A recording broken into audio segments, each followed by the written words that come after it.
What's going on, everyone? John Matrix here. Hope you're having yourselves a wonderful day wherever you're at whenever you're watching this. Today we're going to be jumping into the 40k universe here with Wizards and Warriors. We're going to continue this Warhammer 40k Lore documentary that he put together. We watched the first part. I can put a link to that down in the description for you guys so you can jump to it if you want to see that.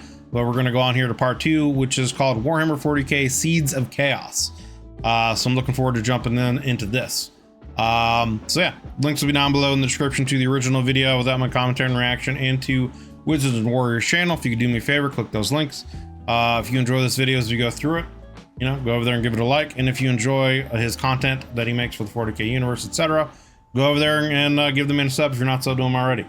If you'd like to join us when we do these reactions live, there is a join button underneath the video, as well as one in the description. You can take a look at the YouTube membership tiers and benefits that I offer. If you've been around the channel for a while and you want to take your sport to the next level, take a look and see if anything I offer has any kind of interest for you.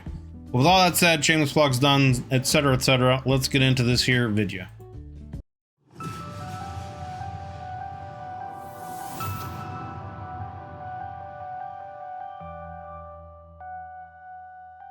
Although the galaxy was once again in human hands, in the grim darkness of the far future, there is only war. Primarchs grew dissatisfied when the militaristic side of the Imperium began waning in importance, and more power was given to normal humans. Many secretly broke the rules made by the Emperor, unknowingly opening themselves to the machinations of the Chaos Gods. Yep.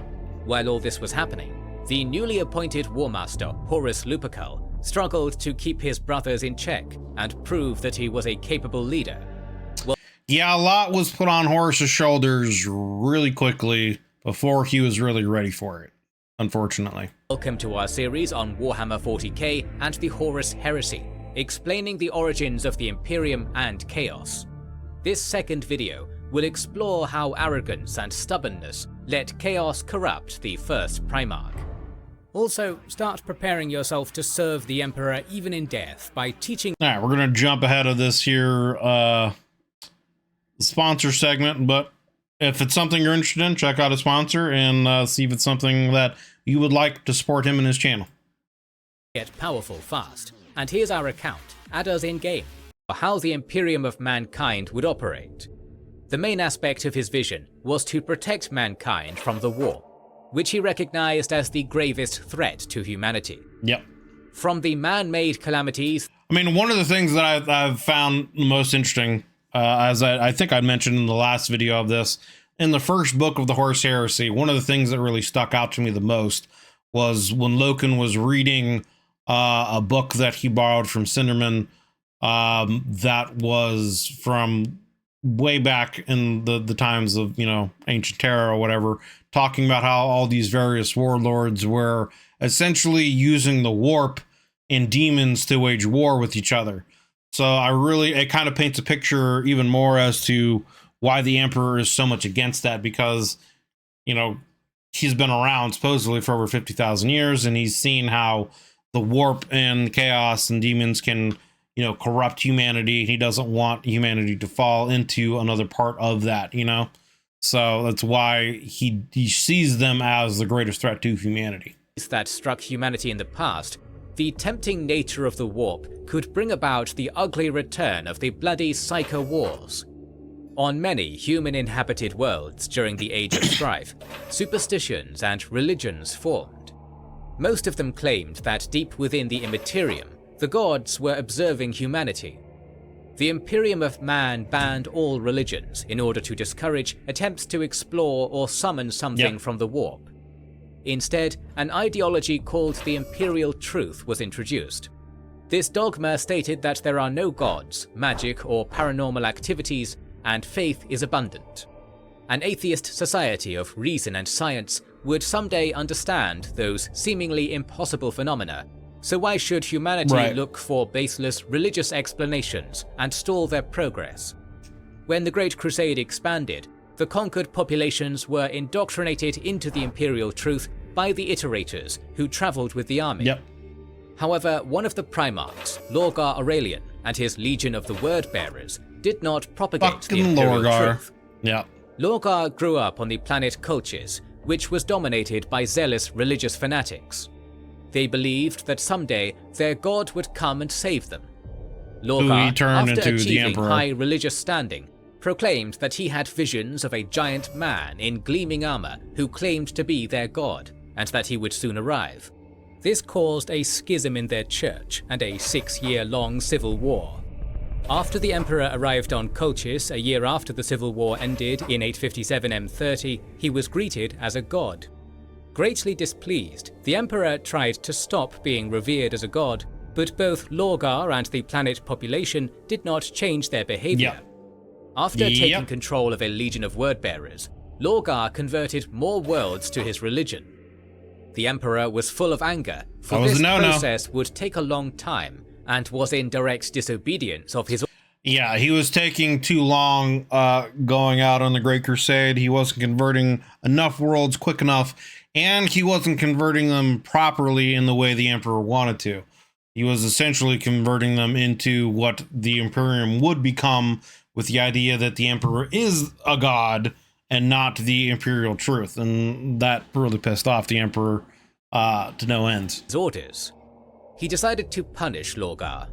In 903 M30, together with the Ultramarines, he destroyed the religious city of Monarchia in front of Lorgar and his entire legion. Made him watch. After the eradicative deed was done, Lorgar was humiliated and reprimanded for the final time. Lorgar...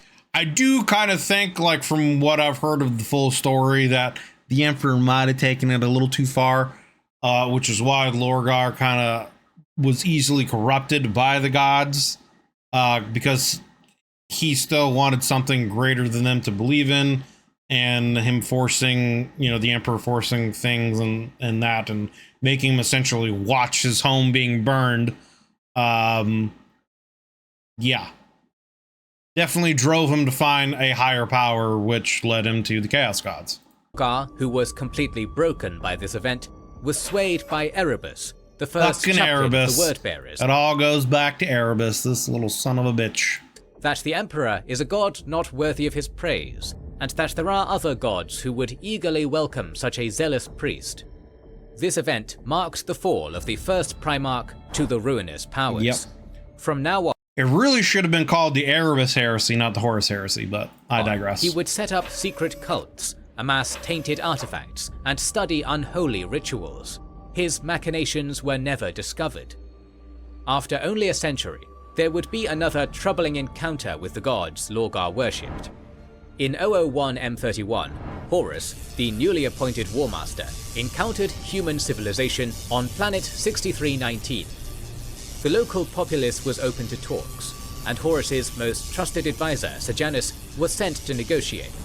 This is where Horus, the Horus Heresy book starts. Right here at 6319. The ruler of this planet called himself the Emperor of Mankind. Called himself the Emperor of Mankind. He claimed this was Terra, etc. And after hearing that on Terra resides another man with the same title, who wanted to be the supreme leader of humanity, his attitude changed. Sejanus was executed, and negotiations were broken. In response, the Imperial fleet came in and... I guess it's also theorized that perhaps Erebus might have actually had a hand in Sejanus being murdered, sparking this whole war to begin with. Wreaked havoc, while 4 Space Marine companies and 6 Titans were deployed to obliterate the planet's capital city defenses. This was hardly a battle, as Space Marine armor was too tough to be penetrated by most of 6319's army. The only casualties were elite palace guards, nicknamed Invisibles for their almost perfect camouflage. That cloaking technology. After an unsuccessful suicide attack on Horus, the capital of 6319 fell into Imperial hands, and the majority of the local army was destroyed. The Space Marines withdrew on board spaceships, leaving the Imperial Guard to conquer the rest of the world. In the meantime, Mournival, the advisory body of Horus Lupercal, needed to replace one of the 4 members of his order after Sejanus' death. Although this was not a formal structure, it was a crucial tool for Horus. As a negotiator and politician, Horus wanted some radical ideas to be presented by his advisors, so he would look merciful by appearing more tempered than his advisors. Having the 4 most capable and trusted captains, who drastically varied in personalities, in the Mournival, Their honest advice was always on point.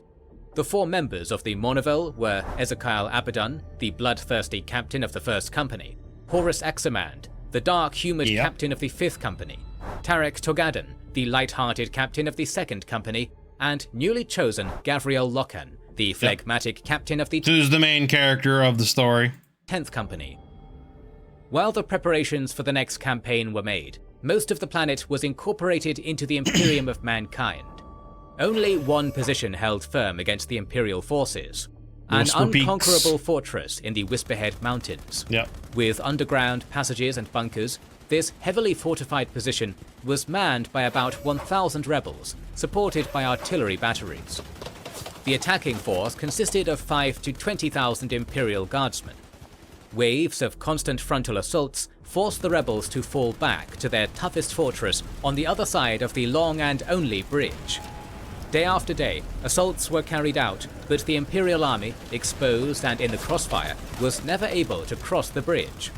Morale was rapidly decreasing, as beyond the pointless assaults, the dead bodies were left. I mean, this is essentially like the summary of the first book right here. What he's going through. To rot on the field. This leads to the battle here at the Whisper Peaks. The Space Marines end up going in with Terminator armor, clearing them out, and it ends up leading into their first full, confrontation and witnessing of chaos. Of battle. Additionally, soldiers were troubled by interference in communication. An ominous voice would whisper in Vox radio every few seconds. Samus, that's the only name you'll hear. Samus. It means the end and the death. Samus. I am Samus. Samus is all around you. Samus is the man beside you. Samus will gnaw on your bones. Look out. And this would play through people's like Voxes, their communications or whatever. So like anyone with like, a radio or anything like that, they would just hear this constantly going on in their ear. Samus is here. What was even more horrifying were sparse claims that a few soldiers heard this voice without a radio. Right. After 6 weeks of constant failure, the 10th Space Marine Company, under the... Dude, that's what I thought too. When I was like, what the fuck? Samus Aran, we're getting into Metroid, and Metroid's part of this? I mean, she does have a power suit, Her power suit could potentially be, considered greater technology than what the Space Marines have. The Chozo armor, something of legend, who knows? Command of Gavriel Loken was sent to assault the fortress. Spearheaded by the Terminators, they advanced on the bridge. None of the rebel weapons could harm them. This, however, didn't work the other way. Grenades and rockets blew up bunkers and artillery. Bolter bullets fired in the bunker's close quarters were able to sever limbs or completely dismember unarmored rebels. In 68 minutes, the fortress was captured without casualties. With no casualties. Literally thousands of Astra Militarum couldn't take it. A squad of, Space Marines and Terminator Ardor in 68 minutes with no casualties wiped out the entire rebellion of 1,000 men in this fortified position. During the cleanup, Sergeant Xavier Jabal, who was resentful after being bypassed in promotion, called Captain Loken to inform him that Samus was found. Jabal. Jabal, who was possessed by a demon, started killing Space Marines who arrived there.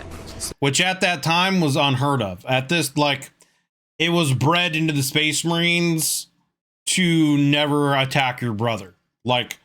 So the fact that a Space Marine opened fired and killed another Space Marine was the only thing that ever made them hesitate. It was unheard of. They were in shock at the moment. Slaying 7 of them before dying. Yet even death did not stop his rampage. For a few minutes later, his corpse had risen again. So Loken and a couple others, they eventually put a bunch of bolters into him and eventually took him down, but then his corpse mutated into a chaos demon. This time appearing to be rotten, much larger, and almost unkillable. It took 91 bullets to bring down this monstrosity, with Gavriel Loken miraculously surviving. Horus Lupercal knew that the being that possessed Jabal came from the warp, yet he considered it to be some kind of Xenos, completely... Yeah, they thought that they knew that they were beings in the warp, but they thought it was some kind of alien entity. they didn't think it had anything to do with gods and these greater beings. They just thought it was, okay, the warp is just another existence of reality, and these alien beings want to enter our reality and yada yada. And like, that's how they can do that, is like, you know, through snatching people's bodies and things like that. Yeah. Misunderstanding its nature. First, an explanation of the warp is needed to understand what a demon is. The Immaterium is a dimension where the souls of the living go after death. These souls carry with them emotions that were with them in their final moments. Some emotions were vastly more common than others, and over millions of years, similar ones merged together, forming conscious entities that were regarded as gods. The four strongest ones that wielded destructive powers were the Chaos Gods. Yep. The first one was Khorne, born through anger, the god of fury, warfare, and murder. The second one was Tzeentch, born through hope, the god of change and sorcery. The third was Nurgle, born through fear of death, the god of disease and decay. The fourth and youngest was Slaanesh, born through the decadence of the Eldari Empire, the god of excess and pleasure. This destructive pantheon was constantly looking for more power that was gained by influencing material reality. Yet their efforts were impeded by never-ending infighting. None of the Chaos Gods wanted to give even the slightest edge to his kin. In experiments, they discovered that if some of their essences were split off, they could form a demon, a separate entity that would follow the whims of his father god. The demons could never die, as they were still part of the god who created them. Instead, after receiving a fatal blow, they would spend about 1,000 years reforming their body, an insignificant amount of time for an immortal god. Right. Another benefit of using demons was that they could be absorbed into their god any time. This military asset became widely used in petty conflicts. Their attitude drastically changed when the Emperor of Mankind isn't like the warp the ghost of like the ground and dust of the old gods?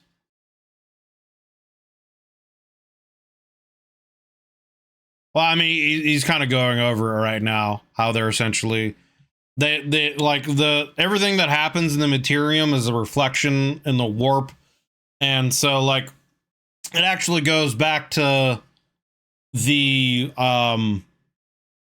war in heaven, which is like the earliest and most violent war that has ever happened in the 40k universe, where the old gods, who were the original creators and seeders of life in our galaxy, came across the Necrons. They were called the Necron Tier. The Necron Tier were like a sick race. They lived on a planet that was filled with radiation, and they died young, etc., etc. They came with upon these old gods, as they're called, I believe, like the and asked them to, you know, essentially help them, make them immortal. They were the old gods refused. They ended up getting into a great war called the War in Heaven. The Necron Tier then came across the Catan, who were another kind of godlike star entities. They fed on stars and things like that, and they hated the great old ones. So they formed an alliance. With that alliance, it changed the tides of war. The old ones also then created the Orcs and the Eldari, or the Eldar, in order to fight in that battle, but it didn't matter at that point. What the Catans did is they essentially turned the Necron Tier into the Necrons using various materials and metals or whatever. But what they ended up doing was just stealing and eating their souls. And then eventually, you know, the Necrons found out about that and then captured them, etc., etc. But that whole war was so long and so bloody and so violent that it changed the warp and the Immaterium forever. And that's potentially how the gods gained as much power as they did in the warp, etc., etc. Created the Primarchs, in whose creation some of the power of chaos was used. The Emperor's plans to unify the entire galaxy included genociding Xenos races, cleansing the galaxy Well, Slaanesh was created because eventually the Eldari, after all that happened, the Eldari, their senses are more enhanced than what ours are. Their sense of like pleasure and touch and all that kind of things are greater than ours. So they like fell into like millions of years of just going back into decadence and debauchery and taking things to extremes of different pleasures, and that eventually, because they're, you know, psychic beings, they're very powerful that way. Eventually that led to the disturbance of the warp that then gestated into Slaanesh, and then when Slaanesh was born, 90% of the Eldari race was wiped out and their souls were consumed by Slaanesh, etc., etc. And now whenever an Eldari dies, their soul gets eaten by Slaanesh, but then they've also created technology, some kind of like soul anchor boxes where their souls can go into this instead of, and then be reborn. They're also now, I think, trying to create or resummon an old god of theirs to combat Slaanesh and potentially kill it, kind of a thing. So there's a whole other thing going on with that, but that's essentially how Slaanesh got made. From all chaos cultists and banning psychers. Yeah, that's very interesting. The 40k universe has a lot of very interesting and in-depth lore. I mean, it's been around since the 80s, so yeah, the Drukhari are pretty terrible. Anyway, let's rewind it here for a minute. An insignificant amount of time for an immortal god. Another benefit of using demons was that they could be absorbed into their god any time.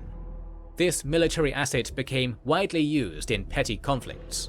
Their attitude drastically changed when the Emperor of Mankind created the Primarchs, in whose creation some of the power of chaos was used. Yep.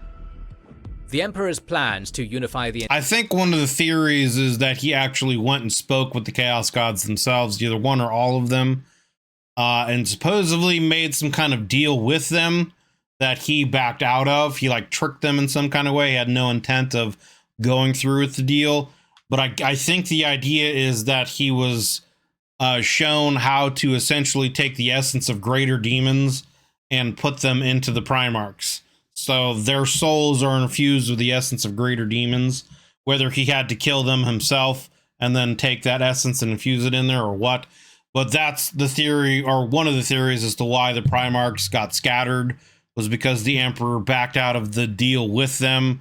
So the Chaos Gods obviously didn't like that and decided to, mess with the Emperor's plans. The entire galaxy included genociding Xenos races, cleansing the galaxy from all chaos cultists, and banning psychers. All of these violent measures combined would drastically decrease the strength of chaos. Thus, the ruinous powers decided to cease hostilities in order to defeat a common enemy. This fragile alliance hindered humanity's progress by scattering the Primarchs, using the acquired time to infiltrate the Empire. Which is why the Emperor never wanted people to know about chaos, because, again, like the idea with chaos is the more knowledge you have of them, the more empowered they could get. So the idea is that he wants to go out and conquer the universe as quickly as possible and enforce his imperial truth to deny the Chaos God's power, so that I feel like eventually he could go into the Immaterium and either destroy them or imprison them in some way so that they could no longer affect humanity in any kind of way. Which is also, I think, why he was trying to create the connection to the webway, so that either they would just have safe travel, or he could potentially move Terra itself maybe into the webway and make it, protected against any kind of demon incursions. The demons sowed distrust, promised to fulfill the deepest desires of humans, exploited weaknesses of character flaws or psychological wounds, and spread false prophecies to both humans and Xenos. All of this was done to break the monolithic structure of the Empire. One of the achievements of the demons was the creation of the warrior lodges inside the Space Marines legions. Theoretically, these secret organizations... Which I think was initially heralded by Erebus as well. I think Erebus put the idea of the warrior lodges into Horus's mind, and then they kind of went from there. That functioned despite being banned by the Emperor were where all Adeptus Astartes could be equal, regardless of rank. Privates could freely talk with captains without worrying about consequences or feeling immense pressure. However, this also meant that inside the legions, there were exclusive, secretive organizations where someone corrupted or misguided by chaos could influence thousands of genetically augmented super soldiers, Erebus, with it being regarded as simply sharing their doubts if others did not accept their speech. In the Lunar Wolves Legion, being a member of a warrior lodge was so common that all Monovel members were part of it. Yep. Although Gavriel... There's even a big chapter in the first book where they go through a ceremony where Loken gets, you know, added to the Mournival, but then also eventually gets brought into one of the warrior lodges. Loken was opposed to this idea. He joined out of curiosity. Yet the over 200-year-long preparations that the Chaos Gods made could no longer freely continue. Unbeknownst to all humans but Malkador, the Regent of Terra, the Emperor of Mankind was building a definitive solution to the warp's influence on humanity. Up to this point, to travel between the star systems, starships had to enter the Immaterium. Yep. There, the Chaos Gods had unobstructed access to manipulate or mutate humans. However, on Terra, a special construction was being made. This construction would be capable of creating special tunnels inside the warp, protected from all foreign influence. It could also have been a tool to conquer the Immaterium. This device was running on immense psychic power, so the Emperor designated it to be operated by Magnus the Red after it was done. The Chaos Gods couldn't allow this construction to finish, and so resolved to use all prepared tools and their combined powers to crush the Empire as soon as possible. In direct confrontation, the Chaos Gods stood no chance, for they were bound to another dimension. The Chaos Cultists, even bolstered by Lorgar Aurelian and his Legion of Wordbearers, were not enough to defeat the Imperium of Mankind on their own. What allies will they find? Using secret organizations and exploiting psychological weaknesses, who will become corrupted by chaos? How radical and unhinged will their plans be? How big will the Chaos Army be? Find out in the next episode. Our series on the Warhammer 40k Horus Heresy will continue, so make sure you are subscribed and have pressed the bell button to see it. Do what the man says. Do what the man says. Hit that sub and hit that bell button. Consider liking, commenting, and sharing. It helps. Too late. Already done. Already liked. Already commented. And I'm sharing it right now. Well, there you go. There you go. That was Warhammer 40k Seeds of Chaos, Warhammer 40k Lore documentary by Wizards and Warriors. This was part 2 in his series. I've really enjoyed these videos so far, going through it, showing his take on how things are going and the different animations and everything. Most of this one was kind of a summary of things that happened in book 1 of the Horus Heresy, with them, the battle on the planet where, was it 6319, I think, where, dude was, the way that the Horus Heresy starts is kind of like, little bit of a spoiler if you haven't read the book, so if you're interested in that, but the way it's presented is that the Horus Heresy is already almost in effect, and that the Space Marines are already invading Holy Terra, and they're trying to push their way into the Golden Throne, as Loken's going through the palace and taking out these Imperial guards. They're showing artwork of a man, an emperor on a golden throne with a halo above its head, all artwork and things that depict the god emperor of Mand, etc., etc. And then eventually you come to find out that, he's just some dude posing, and that this isn't the actual, real Terra, and this isn't the real thing, etc., etc. So it's kind of like a play on what's actually going on. So it's a very interesting start, but Yeah, I like how he's going through and kind of giving like a real big summary of events so far, and also giving little tidbits of extra information. So I'm eager to see where he's gonna go in his next video, which I plan on following up with you know, eventually soon. So again, that was Wizards and Warriors, Warhammer 40k Seeds of Chaos, Warhammer 40k Lore documentary. Links will be down below in the description as always to the original video without my commentary and reaction. If you enjoyed this, go over there and give it a like. And if you like Wizards and Warriors content that he makes for his channel, go over there and give him a sub. If you'd like to join us when we do these discussions, we'd love to have you come in, join our conversation. There's a join button underneath the video, as well as a link in the description to the YouTube membership benefits and tiers that I offer. If you've been around the channel for a while and you decide you want to take your support to the next level, take a look at those. You can get early access to videos, priority in any kind of reaction requests you might have, the sub Discord access, name at the end of the video, etc., as well as obviously being able to come and join in the discussions when we do these live reactions. We'd love to have you guys come in here, take a look at those if you decide you want to take your support to the next level. Regardless of all that, thank you guys very much for watching the video. Hope you're having yourselves a wonderful day. If you enjoyed this video, consider leaving a like and a sub, as it helps me and helps the channel grow. And yeah, thanks for watching. Hope you enjoyed the video. We'll see you on the next one.